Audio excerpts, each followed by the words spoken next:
Okay, सो शुरू करते हैं अपना प्लगइन डेवलपमेंट। सो प्लगइन डेवलपमेंट करने के लिए आपको सबसे पहले पता ही होगा कि आप अपना प्लगइन डायरेक्टरी के अंदर जाके, ये है मेरा प्लगइन डायरेक्टरी।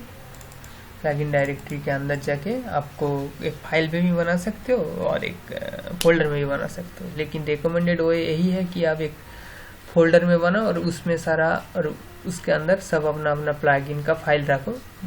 उससे आपका प्लगइन अच्छे से मैनेज होता है। और आपका मान लो प्लगइन में बहुत सारा फाइल है, तो यहाँ पे इतना सारा फाइल क्रिएट करोगे तो वो अच्छा नहीं होगा। तो रिकमेंडेड वो यही है, और यही मतलब नेचुरल है कि आप प्लगइन फोल्डर के अंदर जाके, प्लगइन फोल्डर के अंदर जाके मतलब आपका जो प्लगइन डायरेक्टरी है WP कंटेंट के अंदर जो प्लगइन्स है, प्लगइन्स के अंदर जाके आप एक फोल्डर क्रिएट कर लो और अब फोल्डर का अपना जो भी प्लगइन का नाम होगा वो दे दो। तो मेरा प्लगइन का नाम है माई मूवीज। ओके, सो मैंने वो फोल्डर क्रिएट कर लिया। अच्छा, सो अभी माई मूवीज फोल्डर के अंदर जाके आपको अपना प्लगइन का फाइल क्रिएट करना है। और प्लगइन का फाइल क्रिएट करने के लिए आप चाहे तो उसका नाम इंडेक्स भी दे सकते हो, जैसा नॉर्मल जो वेबसाइट में होता है इंडेक्स पेज में वो मतलब सारा कुछ रहता है। और यहाँ पे आप इंडेक्स पेज भी दे सकते हो, या फिर आपका वैसा अगर मर्जी ना हो आप अपना प्लगइन का नाम क्रिएट कर सकते हो और इंडेक्स पेज में आप कुछ नहीं दे सकते, वैसा भी कर सकते हो। यहाँ पे वर्डप्रेस में प्लगइन में ऐसे इंडेक्स में ही देना होगा, वैसा कुछ बात नहीं। आप चाहे तो अपना से प्लगइन का नाम दे के उसका फोल्डर का नाम बना, मतलब वो फाइल का नाम बना सकते हो, ये आपके ऊपर है। सो मैं फाइल बनाता हूँ mymovies.php और मैं एक इंडेक्स भी बनाता हूँ।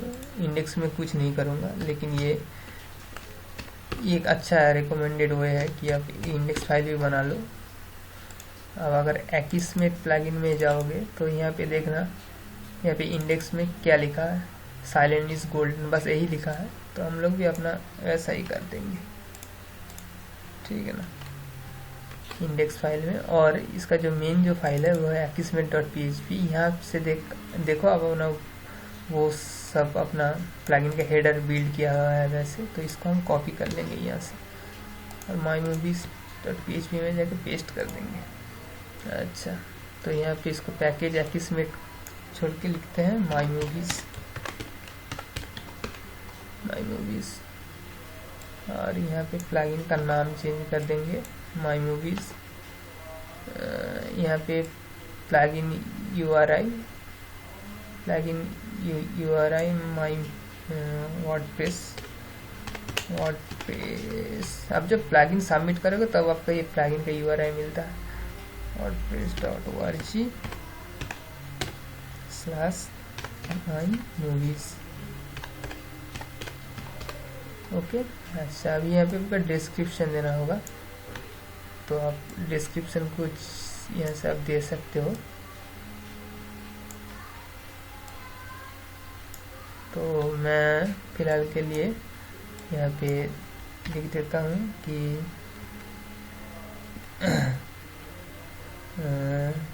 Create movies,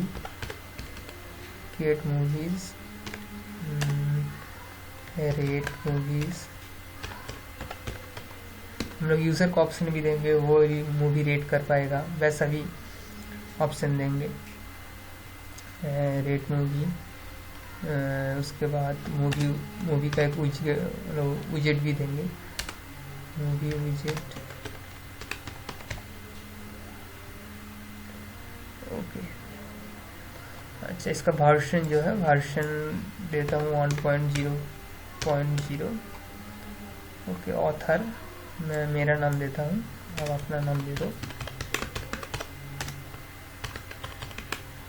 okay, author URI मैं भी यहाँ पे मैं अपना URI दे देता हूँ। ये मेरा URI है। और आप यहाँ पे अपना वेबसाइट का नाम दे देना, लाइसेंस, ठीक है। और इसका टेक्स्ट डोमेन, तो टेक्स्ट डोमेन में करता हूँ माई मूवी।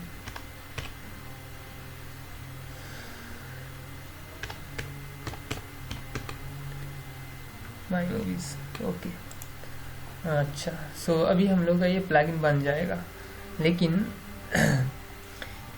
एक नॉर्मल प्लगइन और एक प्रीमियम प्लगइन में फ़र्क क्या आता है कि प्रीमियम प्लगइन में वो अपना एक स्ट्रक्चर में कोड को मैनेज करके लिखता है और उसका हेडर बिल्ड करता है, ये सब करके लिखता है, ठीक है ना। तो हम लोग वैसा ही एक प्रीमियम प्लगइन का जो एक फीचर्स होता है वो सब हम लोग मेंटेन करेंगे, ठीक है ना। सो उसके करने के लिए हम लोगों को भी एक प्रॉपर वे से कोड को लिखना होगा, ओके। सो हम लोग यहाँ पे मैं आप लोगों को ब्लूप्रिंट दिखा देता हूँ, मतलब किस स्ट्रक्चर में हम लोग लिखेंगे। यहाँ पे हम लोग कमेंट करता हूँ, यहाँ पे हम लोग मान लो जितना सारा सेटअप का प्लगइन जो पहले सेटअप होता है, जो वो सेटअप का सारा कुछ यहाँ पे लिखेंगे। तो यहाँ पे मैं लिखता हूँ सेटअप। अच्छा, यहाँ पे हम लोग मान लो कि जो फाइल इंक्लूड करना होगा वहाँ पे हम लोग इंक्लूड लिखेंगे, इंक्लूड। अच्छा, उसके बाद जो भी हुक आएगा इस प्लगइन में वो हुक यहाँ पे लिखेंगे। ये मैं एक स्ट्रक्चर बना रहा हूँ, ठीक है। और इसके नीचे जो भी शॉर्ट कोड बनेगा वो शॉर्ट कोड लिखेंगे, ओके। अच्छा, सो प्लगइन इस प्लगइन में सबसे बड़ा प्रॉब्लम क्या होता है कि यूज़र इसको चाहे तो डायरेक्टली इस फाइल को वो एक्सेस करना चाहता है। मतलब कभी कभी मतलब कोई तो अच्छा नहीं होता, कोई यूज़र मतलब डायरेक्टली कोई हैकर मान लो इसको डायरेक्टली एक्सेस करना चाहता है, तो हम लोग को सबसे पहले इसका डायरेक्ट एक्सेस बंद करना होगा। तो कैसे इसको डायरेक्ट एक्सेस बंद कर पाएंगे, मतलब कैसे कर पाओगे, उसके लिए कि अगर एप्स पाथ डिफाइन बंद कर दोगे तो होगा, ये एक प्रोसेस होता है। और एक प्रोसेस होता है जो कि मैं देख रहा था, ये एक्समेट प्लगइन में ये लोग यूज़ किया है कि make sure you don't expose any info if called directly, ठीक है ना। तो यहाँ पे वो लोग दिखा रहा है कि अगर फंक्शन एग्जिस्ट नहीं करेगा ऐड एक्शन बोल के, जो कि वर्डप्रेस का हुक होता है, तो वो लोग ये मैसेज शो करा दे, ठीक है ना। सो मैं इस कोड को ही कॉपी कर लेता हूँ, ओके। सो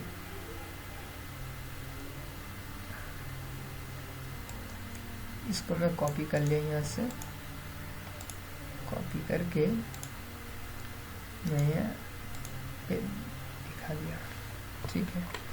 अच्छा, उसके बाद हम लोगों को और एक चीज़ करना होगा। प्लगइन जब भी कोई प्लगइन शुरू होता है ना, तो उस टाइम एक फंक्शन कॉल होता है जो कि register activation hook. Register activation hook तभी कॉल होता है जब आप प्लगइन एक्टिवेट करते हो, एक ही टाइम वो फंक्शन एक्टिवेट होता है, ओके। सो हम वो हुक के बारे में पहले हम लोग कोडेक्स में देख लेते हैं कि वो हुक क्या बोलता है।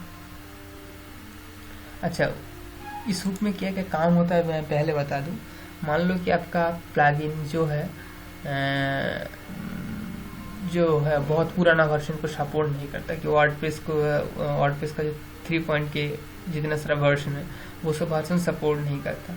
तो उसमें आप क्या कर सकते हो, उस प्लगइन उस फंक्शन के थ्रू आप कंडीशनल स्टेटमेंट लगा के चेक करा सकते हो कि अगर ये वर्डप्रेस 3 पॉइंट के ऊपर वर्जन होगा तभी जाके ये चेक, मतलब तभी ये चलेगा, वरना नहीं चलेगा। तो वैसे सब कुछ आप चेक करा सकते हो। और ये चेक कराता है आपका जो रजिस्टर एक्टिवेशन हो फंक्शन में, जो कि आपका प्लगइन का हेडर में देना होता है। तो मैं वही करने जा रहा हूँ, रजिस्टर एक्टिवेशन हो, ओके। तो इस फंक्शन को अगर जगह पढ़ोगे तो मैंने जो बोला वही सब कुछ यहाँ लिखा हुआ है कि ये मतलब जब प्लगइन आपका एक्टिवेट होता है तभी जाके ये फंक्शन कॉल होता है, ठीक है ना। प्लगइन या फिर ये थीम में भी यूज़ कर सकते हो। अभी तो हम लोग प्लगइन बना रहे हैं, तो हम लोग को ये फंक्शन तभी ट्रिगर होगा जब हम लोगों को मतलब जब हम लोग अपना प्लगइन एक्टिवेट करेंगे तभी ये फंक्शन ट्रिगर होगा। ओके, सो क्योंकि मेरा हुक है तो मैं ये हुक सेक्शन में इसको पेस्ट करूँगा। अच्छा, क्या है, रजिस्टर एक्टिवेशन हुक। ओके, हाँ, हुक का नाम। अच्छा, मैं इसको थोड़ा ऊपर कर देता हूँ तो अच्छे से दिखे। अभी फाइल का पाथ देना होता है। अच्छा, PHP में एक कांस्टेंट है जो आपका करंट फाइल का पाथ दे देता है, वो है _फाइल, उसके बाद फिर _, उसके बाद फंक्शन, मतलब कौन सा फंक्शन ट्रिगर होगा। सो मैं एक फंक्शन बना लेता हूँ और मैं अपना जितना भी फंक्शन लिखूँगा उससे पहले मैं कुछ एक प्रीफिक्स ऐड करना करूँगा जो कि है sm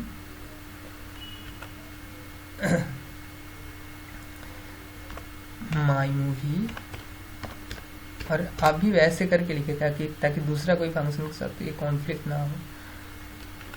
एक्टिवेशन, क्योंकि ये फंक्शन एक्टिवेशन में स्टार्ट होगा, सो ये एक्टिवेशन होगा फंक्शन है। अच्छा, सो ये मेरा फंक्शन है। यहाँ पे जाके मैं पहले एक इंक्लूड फोल्डर एक बना लेता हूँ इसका अंदर, इसका नाम देता हूँ INC मतलब इंक्लूड। ओके, और यहाँ पे जाके मैं फाइल बनाता हूँ कि एक्टिवेशन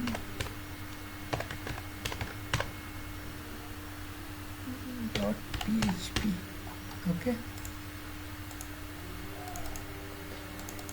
फिर यहाँ पे जो एक्टिवेशन का वक्त जितना भी फंक्शन ट्रिगर होगा वो हम लोग इस फाइल में लिखेंगे। अच्छा, यहाँ पे आप एक चीज़ और दे सकते हो कि जब आप अपना इस टेम्पलेट किस चीज़ में यूज़ हो रहा है वो सब इंफॉर्मेशन आप ऊपर आपको देना होगा। तो मैं पहले फंक्शन लिख लेता हूँ, उसके बाद वो सब देता हूँ। वो है हम लोग ये फंक्शन, ठीक है ना। अच्छा, यहाँ पे आप ये एक अच्छा प्रैक्टिस है, ये आपका वर्डप्रेस का कोडिंग स्टैंडर्ड भी मेंटेन करता है। सो यहाँ पे हम लोगों को कमेंट करके वो सारा कुछ इंफॉर्मेशन देना होगा। ओके,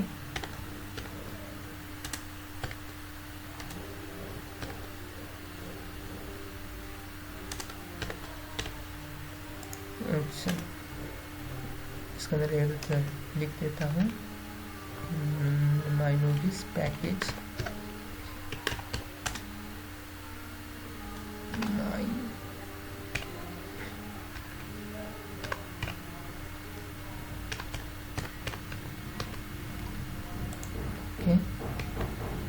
इसके बाद और एक बनाता हूँ यूज़, किस चीज़ में यूज़ होगा।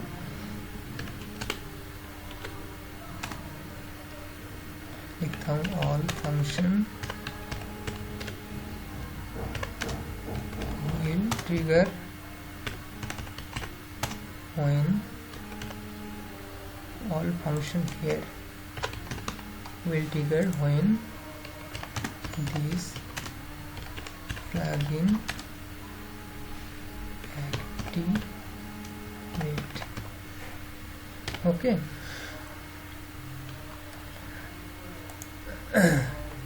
और एक डिस्क्रिप्शन दे देता हूँ।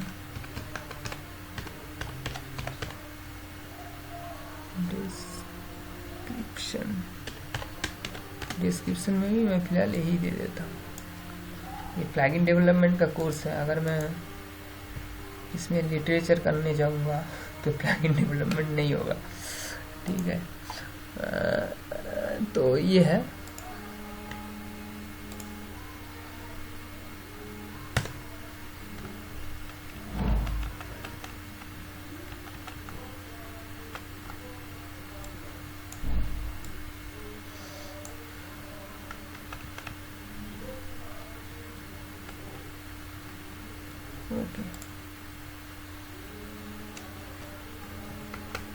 ठीक है, तो मतलब हम लोग का जो प्लगइन जब ट्रिगर होगा, जब ये प्लगइन एक्टिवेट होगा तब जाके ये फंक्शन ट्रिगर होगा। लेकिन इस फंक्शन में हम लोग क्या करेंगे, इस फंक्शन में हम लोग पहले चेक करेंगे कि इसका करंट वर्जन, अगर हम लोग मान लो कि हम लोग मैं चाहता हूँ कि मेरा करंट वर्जन वर्डप्रेस 4.0 से नीचे होगा तब जाके ये प्लगइन नहीं एक्टिवेट होगा। सो उसके लिए हम लोगों को ये करना होगा कि if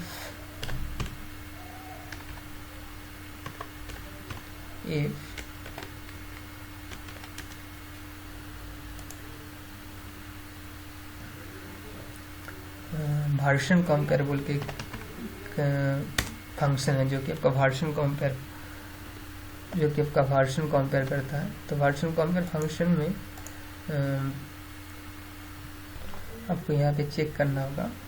तो पहले आपका जो जिस वर्जन के साथ आपका करंट जो वर्जन रन कर रहा है वो वर्जन देना होगा।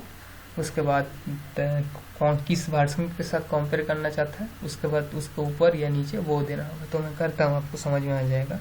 तो गेट वर्जन बोल के एक वर्डप्रेस का ये है फंक्शन है, मैं आपको ये दिखा देता हूँ। हाँ, एक बात, मैं हर एक चीज़ में डिटेल्स में डिस्कस करके करता हूँ। सो किसी को डेस्क के मतलब ये ट्यूटोरियल बहुत डिस्क्रिप्टिव भी लग सकता है, लेकिन मैं वैसे ही करूँगा ताकि सबको समझ में आए। So get version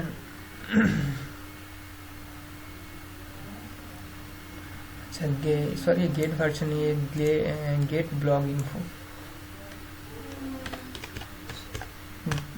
gate blog info बोल के एक फंक्शन है और वहाँ से मतलब वर्जन उसके थ्रू आप अपना वर्जन कंपेयर करा सकते हो। ओके, सो ये है वो फंक्शन। इसमें बहुत कुछ आप यहाँ से ले सकते हो, आपका जो साइट का नेम, डिस्क्रिप्शन, यूआरएल, लेकिन हम लोग को यहाँ चाहिए वर्जन। ओके,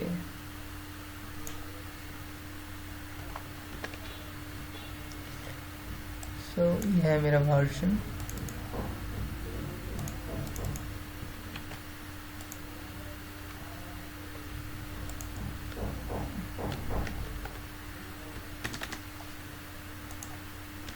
ये मुझे अपना करंट वर्डप्रेस का वर्जन दे देगा। फिर मैं कौन सा वर्जन के साथ कंपेयर करना चाहता हूँ, मैं चाहता हूँ कि ये जो है वर्डप्रेस 4.0 की ऊपर हो, ठीक है ना। सो मैं यहाँ पे लिख देता हूँ 4.0.0।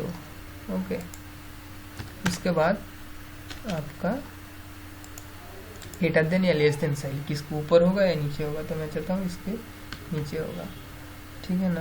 मतलब ये इस वर्जन का ऊपर अगर होगा तो ठीक है ना, तो इसके लिए ये लेस देन साइन आगे देना पड़ता है। अगर ये नहीं होगा तब जाके मैं WP डाई कर दूंगा, मतलब इस स्क्रिप्ट को बंद कर दूंगा, प्लगइन को एक्टिवेट होने से रोक दूंगा। और यहाँ पे मैं मैसेज दे दूंगा कि to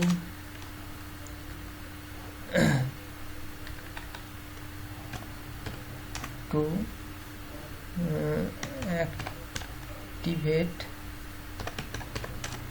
this plugin you need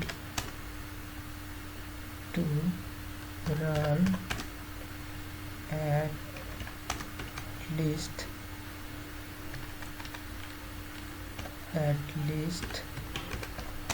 WordPress 4.0 or above version.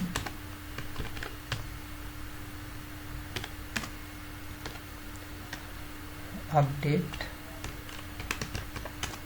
your WordPress version. Okay, so अभी इस फाइल को हम लोगों को ऐड करना होगा। INC फोल्डर के अंदर जाके एक्टिवेशन बोल के। सो हम लोग कहाँ पे इंक्लूड करेंगे, यहाँ पे हम लोग इंक्लूड करेंगे। सो अच्छा, इसको इंक्लूड करने का मैं अब लोगों को वो ये दिखाता हूँ। यहाँ पे हम लोग एक कुछ कांस्टेंट डिफाइन कर देंगे।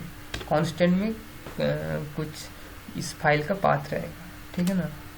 सो डिफाइन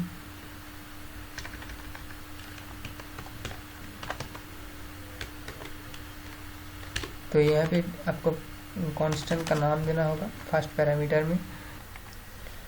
ओके, सो हम लोगों को यहाँ पे एक कांस्टेंट का नाम देना होगा, उसके बाद पाथ।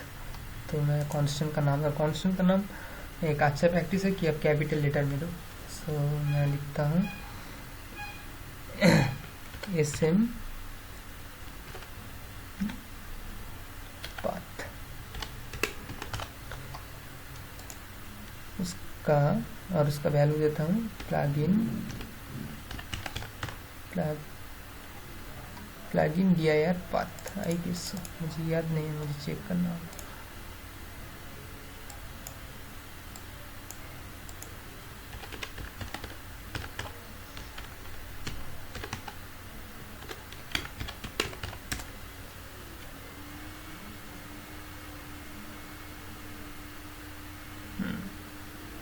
आई थिंक ये है प्लगइन dir पाथ।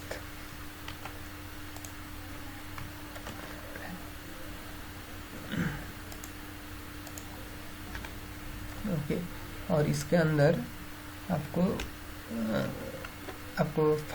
जो फाइल है वो फाइल आपको दिखाना होगा, ठीक है। तो ये हम लोग का कांस्टेंट मान गया है। ये कांस्टेंट इस प्लगइन जो डायरेक्टरी है, मतलब आपका जो प्लगइन इंस्टॉलेशन, उसके बाद wp कंटेंट प्लगइन्स के अंदर जो भी प्लगइन्स होगा उस प्लगइन का, और यहाँ पे हम लोग ये मेरा प्लगइन है माई मूवीज, तो वहाँ तक का डायरेक्टरी शो करेगा। और ये मैं कांस्टेंट बना लिया ताकि मैं जब कहीं भी इसको इंक्लूड करने जाऊँगा तब जाके ये कांस्टेंट मेरा काम में आएगा। सो मुझे क्या इंक्लूड करना था, ये एक्टिवेशन फाइल इंक्लूड करना था ना। सो मैं अभी यहाँ पे लिखता हूँ इंक्लूड। ओके, तो इंक्लूड में पहले ये मेरा जो कांस्टेंट है, उसके बाद कॉन्केटिनेट करके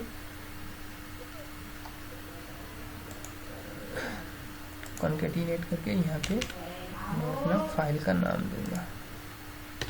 फिर उसके बाद inc, उसके बाद एक्टिवेशन,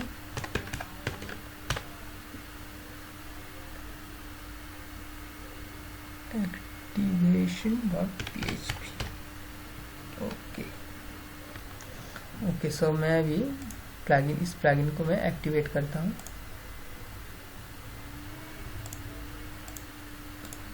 ओके, तो ये तो मेरा प्लगइन है।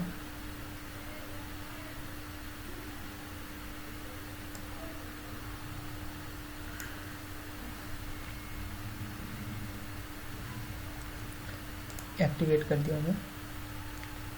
ओके, ये प्लगइन एक्टिवेट हो गया। अगर मान लो कि ये फंक्शन काम कर रहा है कि नहीं, तो मैं इसको एक बार इसका जो करंट वर्जन है, अभी मेरा जो वर्डप्रेस है वो 4.2 रन कर रहा है। आई थिंक ये जो है मेरा 4.2 रन कर रहा है, 4.2। तो मैं इसको 4.5 कर देता हूँ, ठीक है ना, जस्ट चेक करने के लिए ताकि ये काम कर रहा है कि नहीं। सो मैं जाके फिर एक बार इस प्लगइन को डीएक्टिवेट करता हूँ, ठीक है ना। फिर जाके मैं इसको एक्टिवेट करता हूँ। देखा, ये रन नहीं होगा। तो एक्टिवेट दिस प्लगइन, जो हम लोग मैसेज दिया था वो मैसेज आ गया।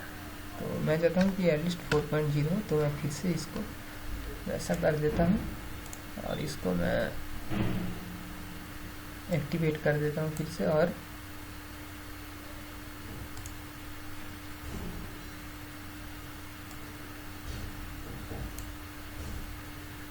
मैं एक्टिवेट कर देता हूँ। ओके, सो ये हो गया अभी। अच्छा, नेक्स्ट ट्यूटोरियल में तो इस ट्यूटोरियल में इतना ही। नेक्स्ट ट्यूटोरियल में फिर मिलते हैं।